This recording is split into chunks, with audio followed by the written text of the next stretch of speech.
feeling your feelings or dealing with your emotions, it sounds pretty simple, pretty straightforward. But many of us, we don't. We don't feel our feelings. We don't deal with our emotions. And, for many reasons.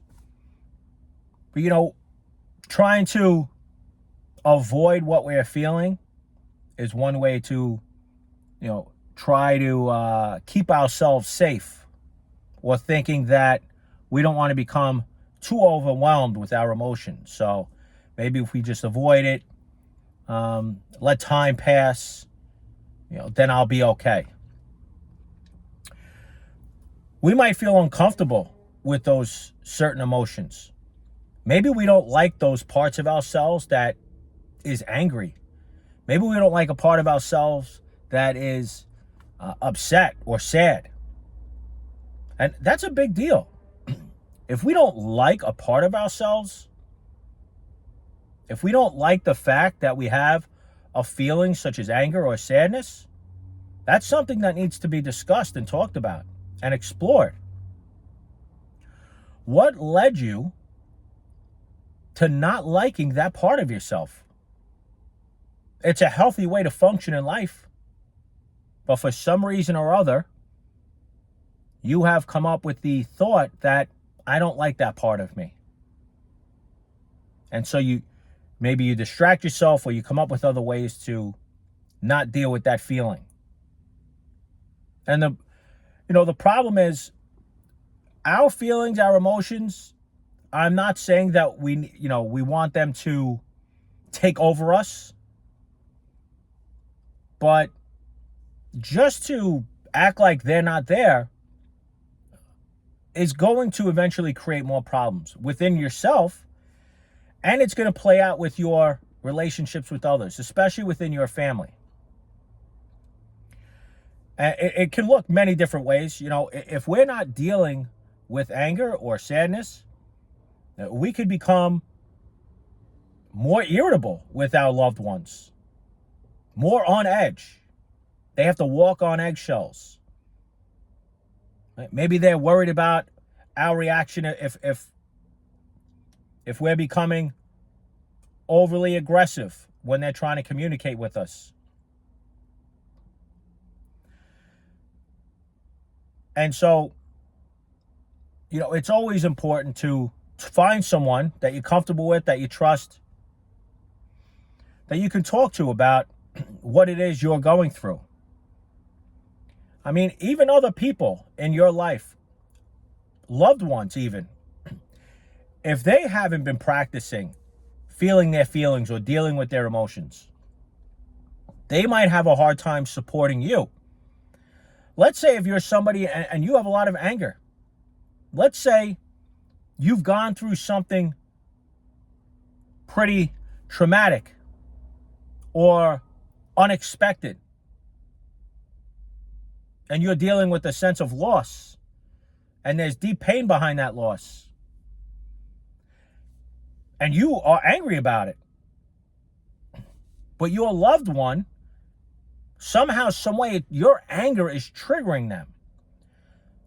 And as much as they love you and want to be there for you, they don't know how to deal with the anger that you have. Or let's say you're upset and very sad and you're crying a lot. That can trigger a person.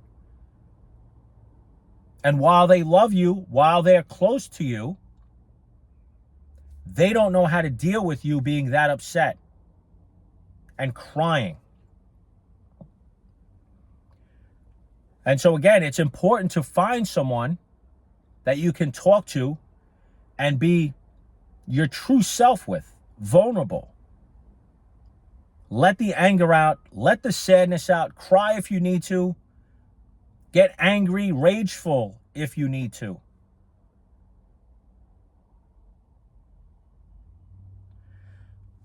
Too many of us are trying to move on with life and thinking that, time makes everything better. And there's not, a whole lot of truth in that. Working through things and being in tune with what our feelings are. That's what's going to help us grieve and move on and start healing and feeling better. Some of us are worried that it's going to take over our life if we actually allow ourselves to feel.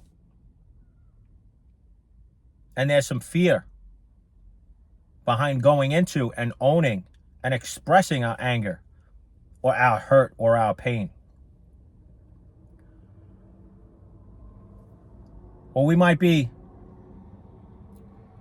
under the impression, or, we have the thought that, I just want to be happy. I just want to move on, leave things in the past. You're thinking that, I just want to enjoy life again. And those types of feelings like anger, sadness, hurt, pain, that's not, that's not joy. That's not happiness. But that's where it comes from, right? Think of it this way. It's like the different seasons of the year. When you live through winter, we appreciate the spring and the summer a little bit more. Or vice versa. Maybe after a hot, long summer, you look forward to that fall or the winter. And the same thing happens with happiness and joy and laughter. Comes through working through those emotions such as anger, rage, sadness, grief. So if you want to get to the other side, it's not avoiding or distracting yourself and not feeling those feelings. It's actually feeling them. Identifying what those feelings are, expressing them in a healthy way. And then you watch over time, as you continue to talk to someone and work through this, the pain that you're in, you will start to get a glimpse of having some form of peace of mind again. And again, it doesn't take away the loss. But you will start to sense more courage, more strength to move on. You will actually have moments where you will feel joy again. Maybe it's through memories. And that comes through actually feeling those feelings and working through them.